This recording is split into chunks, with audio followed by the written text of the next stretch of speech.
నాకు థియేటర్ లో హెడ్ ఎక్ తెప్పించిన సినిమా ఇది. ఈ సినిమా డిజాస్టర్ అనే కంటే biggest scam ever seen Telugu audience అని చెప్పొచ్చు. నెక్స్ట్ మూవీ అనగనగా ఓ ధీరుడు. డిస్నీ ఫస్ట్ టైం కొలాబరేట్ అయిన ఇండియన్ సినిమా ఇది. రాఘవేంద్ర రావు కొడుకు డైరెక్టర్ ప్రకాష్ కోవెలమూడి. ఈ సినిమాని ఫస్ట్ చెప్పింది ఎవరికో తెలుసా? జూనియర్ ఎన్టీఆర్ కి. ఆయన శక్తి సినిమా ఓకే చేసిన తర్వాత ఈ సబ్జెక్ట్ ఆయన దగ్గరికి వెళ్ళింది. ఆయనకి సబ్జెక్ట్ నచ్చింది కూడా. కానీ ఆల్రెడీ శక్తి సినిమాకి డేట్స్ ఇచ్చేసాం, ఈ సినిమాకి డేట్స్ అడ్జస్ట్ చేయలేము అని చెప్పి ఈ సినిమా వద్దులుకున్నాడు ఎన్టీఆర్. అంటే ఎటు చూసినా గొయ్యే, అటు శక్తి సినిమా గొయ్యే, ఇది అనగనగా ఒక ధీరుడు కూడా గొయ్యే.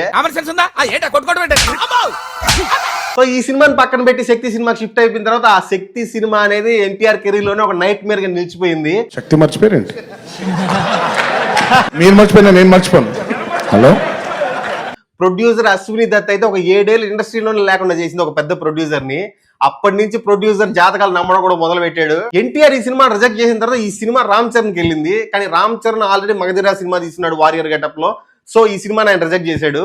రిజెక్ట్ చేసి ఆయన ఆరెంజ్ మూవీకి షిఫ్ట్ అయిపోయాడు. అది కూడా గొయ్యే. ఇక్కడ ఎన్టీఆర్ రామ్ చరణ్ సేమ్ ప్యాటర్న్ లో ఉన్నారు ఇద్దరు. ఒక గొయ్యని తప్పించుకుని ఇంకో గొయ్యలో పడుతున్నారు పోయి. సో వీళ్ళిద్దరు రిజెక్ట్ చేసిన తర్వాత already Siddhartha lover boy image నుంచి బయటికి రావాలని చూస్తున్నాడు.